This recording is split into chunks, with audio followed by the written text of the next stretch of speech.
conversar com o Alex Mandarino. O Alex, ele é autor, tradutor, mora no meio do nada também. Não, brincadeira. Ele mora num lugar legal pra caramba, que eu gosto, que é... Visconde de Mauá. O Alex, ele é muito conhecido aqui pela comunidade, principalmente dos fãs do Terry Pratchett, porque ele está traduzindo os livros do Terry Pratchett atualmente para a Bertolini Brasil.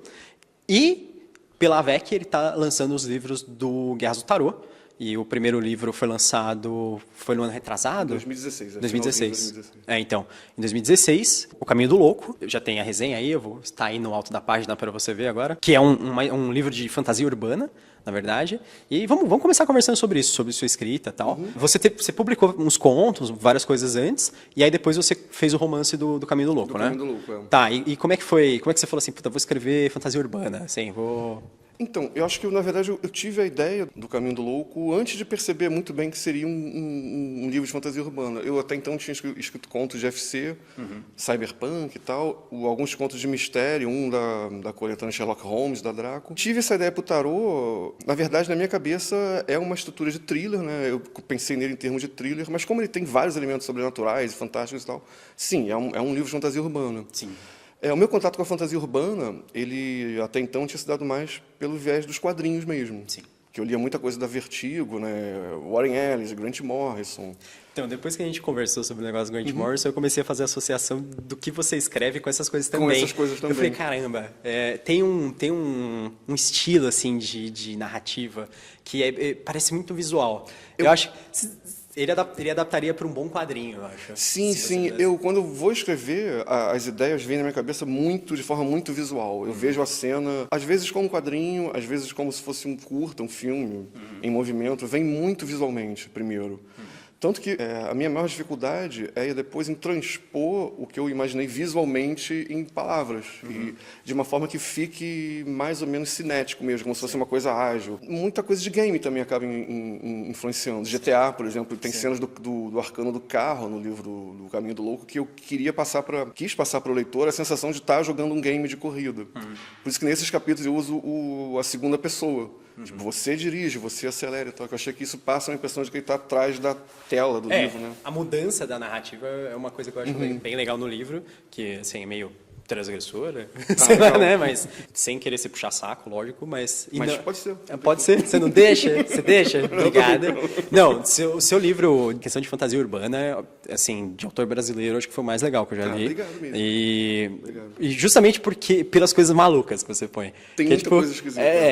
E tipo, quando você falou do negócio, a gente começou a conversar de Grant Morrison, e eu gosto de Grant Morrison, por causa das maluquices do cacete, né? Eu não estaria vivo se não fosse o Grant Morrison. Então... Não, é o meu autor favorito, de literatura e quadrinhos, de tudo, é o Grant Morrison. Então, e aí eu fiquei pensando assim, que as cenas malucas, assim, aquela insanidade, tipo, a forma dos personagens fazerem magia, por exemplo, que é muito chocante. Tipo, tem uma cena que você termina um dos capítulos, que é a mulher que ela é a DJ, que ela tá tentando... A sacerdotisa. Isso, a sacerdotisa. Ela tá tentando localizar os caras, não é? Mora numa cabana no meio do nada. Ela mora numa cabana de pedra no meio das Highlands da Escócia. E ela põe, tipo, música eletrônica e, tipo, entra em transe, assim, e começa pra usar a magia, fica enlouquecendo. Depois ela corre no meio da floresta e começa a masturbar. Ela e aí mistura tudo. Ela mistura a floresta, os animais. Ela tem bateria eletrônica, sangue e tal, usa runas. Então, tipo, essa cena é insanidade pura, tipo, é maravilhosa. A perseguição de carro que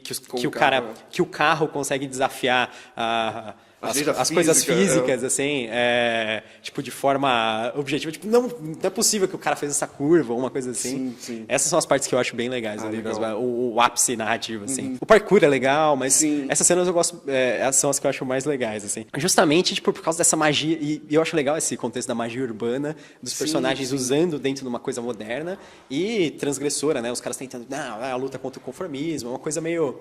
Às vezes fica um estilo meio punk, eu achei, anarquista. Sim, eu sou velho, né? Então, assim, eu vivi um pouco do punk nos anos 80, na segunda metade dos anos 80, Quando, por exemplo, em 85 eu tinha 15 anos, então foi bem importante para a minha formação mesmo. Sim. O punk, o pós-punk. Então tem bastante influência aí, né? E o quadrinho da época, né? O Monstro do Pântano, do Alan Moore, o próprio Morrison, Sandman, Neil Gaiman. As influências literárias em si do tarô, eu acho que tem muita coisa do Gibson mesmo, que eu sempre li muito do William Gibson, né? Sim. Não em termos temáticos, acho, mas em termos de estilo. Eu gosto muito da coisa meio seca do Gibson. Eu não consigo ser tão seco quanto ele, porque o português não permite tanto, né? O inglês é muito mais enxutão. Sim. É quase um tweet, né? O livro do Gibson. Vamos aproveitar agora. Normalmente eu faço os próximos projetos no fim, mas como a gente já estava conversando antes, então fala já do próximo livro que você está...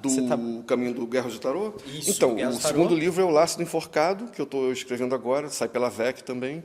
Está atrasado por culpa minha, admito, assim.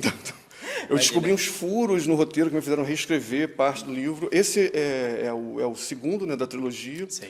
O terceiro vai se chamar Noite do Julgamento, conclui essa trilogia do Guerra de Tarô. Mas o universo continua meio aberto. Mas ele vai continuar a história de descobrimento... Continua a mesma história dele encontrando os outros. Sim, sim. Cartas. O protagonista continua sendo louco. No primeiro ele encontra as 4 primeiras cartas. O imperador, o mago, o sacerdotisa, o imperatriz e o imperador. Sim. Agora ele vai encontrar as próximas 11, que é do Hierofante até o Diabo. Okay. E as últimas 6 no livro 3. Esse segundo livro ele é mais sombrio, no sentido de que as coisas começam a dar não posso falar spoiler, mas as coisas começam a dar um pouco errado. Ele é dos maior, protagonistas. Ele ficou maior? Ele ficou ao mesmo tamanho, se bobear um pouco menor. Meu Deus, então ele vai encontrar 11 até rápido. O primeiro, eu tive que usar muito capítulo para apresentar a personagem, explicar o mundo e tal. Né? Muito personagem, né? Então nesse a coisa já vai andando de cara. Então vai dar tempo dele encontrar. Deve ficar em torno de 22 capítulos, 11 arcanos, deve ser 11 capítulos sem arcanos. Né? Não, beleza. Não, a gente vai ficar de olho aí no lançamento, então. Aí quando vocês tiverem também uma data mais ou menos... Deve ser no fim do ano, provavelmente. Aí vai avisando que a gente de novo com as cartas desenhadas pelo Fred Rubin, que faz um trabalho bem legais. sensacional.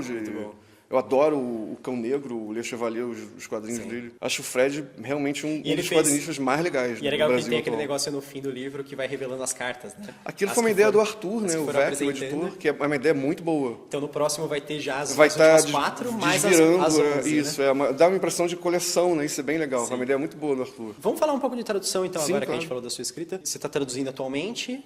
Estou traduzindo. Eu sou o tradutor da série Discworld, né? Do Terry Pratchett para Bertrand. Para eles eu traduzi, se não me engano, 5 Pratchetts. Eu estou traduzindo agora o 6º. O último foi o Wintersmith. Eu não sei. Você já entregou? Já entreguei, já tem um tempo. Se não me engano, se eles usarem o título que eu usei, deve se chamar O Inverneiro. E o que eu estou traduzindo agora, não sei se vocês já divulgaram, mas é um Discworld, não é da Tiffany Dolorida, é da série Discworld normal. Eu não vou divulgar o nome, que não sei se vocês divulgaram, mas é um livro do Morte. Tá. E é uma sensação muito boa você finalmente ativar o caps lock e digitar as falas do Morte. Aquilo é sensacional. É muito bom. E o Pratchett é um autor que eu admiro muito mesmo.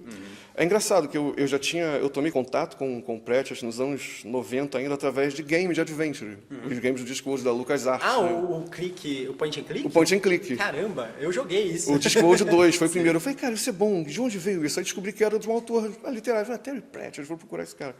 Aí acho que até quem dupla é do Rice Wind a história, não é? É do Rice Wind, E acho que quem dupla é até um cara do Monty Python. Ah, não sabia disso. A dublagem é muito... A voz é muito boa. É muito boa. E aí eu comecei a ler meio fora de ordem as coisas. Ele permite que você leia fora de ordem. Sim, isso é bem legal. É normal, isso é bom. É o Pequenos Deuses mesmo, é um livro totalmente tranquilo. Foi o primeiro que eu traduzi e é um dos meus favoritos. Lords e Damas também. Eu traduzi Pequenos Deuses, Lords e Damas. Não, esses são muito bons de ler fora de ordem. Porque, por exemplo, o da Guarda dá pra ler fora de ordem, mas seria mais legal se você conseguir Os da Guarda e os da Tiffany Dolorida é mais legal ler na ordem. Porque... É que da Tiffany a Bertrand conseguiu lançar desde o começo, né? Sim. E a Bertrand, eu gosto porque eles relançaram um da Conrad, na verdade, da Tiffany, né? Relançaram um da Conrad, que é com a tradução da Ludmilla Hashimoto ainda, que foi o primeiro da Tiffany. Esse é o único livro que eu tenho repetido, porque eu tenho da Conrad. E eu tenho... A Bertrand tem feito uma coisa que eu acho legal, que é diferenciar as capas dos livros da Tiffany. Tá. Os livros da Tiff são parte da série Discworld, mas eles têm uma pegada mais young adult que o Discworld. Então é legal eles diferenciarem. A gente já comentou algumas vezes, né, e a Bertrand já falou oficialmente que eles têm intenção de relançar os primeiros se eles conseguirem de volta os direitos, né? Eu não sei oficialmente como tá, mas parece que tá aí num limbo de tempo, que tem que esperar um tempo ainda para reverter. Não tá mais com a Conrad, mas parece que tem que esperar um tempo para finalmente voltar para a Bertrand. Que a Conrad tinha falido, aí compraram ela, no Spora. Eu imagino que dependa muito das vendas desses também, né? Sim. Não sei como estão as vendas, mas se estiverem vendendo bem, acho que bem possível que eles queiram relançar. Eu acho que espero que eles queiram retraduzir. Eles já lançaram 6 livros de uma vez, né? Então acho que tá indo bem. Sim. Anunciaram, acho que 3 livros do Pratchett esse ano. E vai sair a série Belas Maldições. E como o Pratchett... com o Gaiman, né? Isso, e como o Pratchett tem o nome dele para a série... dá um impulso de interesse no autor, né? Então eu acho que é isso que eles estão vendo. Então eu acho que vem mais Pratchett. Parece que tem uma série do Discworld também, bem pro futuro. Não lembro se é uma série de animação, mas ela foi Faz tempo que eles estão tentando fazer uma série da Guarda. Eu não sei em que pé tá isso. Eu li há coisa de 1 ou 2 meses. Sim. Mas a gente vai acompanhando aí. Então, beleza. Lex, muito obrigado. Cara, eu que agradeço. Obrigado. Imagina, obrigado você. Espaço, muito legal. Que bom você estar aqui na Odisseia, foi ótimo. Sensacional. Não, você veio de longe pra caramba, né, também? Você veio... eu morava no Rio, eu sou do Rio, né? Morava no Rio, na capital, até um ano. Agora, de um ano pra cá, eu me refugiei fugi para as montanhas. Estou em Visconde Motas, às 1.500 habitantes, menos 1 grau. Eu também sou de São Paulo, a gente veio tudo pra Porto Alegre pra cá, mas valeu a pena por encontrar todo esse pessoal legal. Tá sendo ótimo o evento. O evento é sensacional, então, é o segundo Odisseia, bem legal. Continue acompanhando aí pra você ver todas as entrevistas com os autores, editores e todo mundo da Odisseia. E tchau, tchau.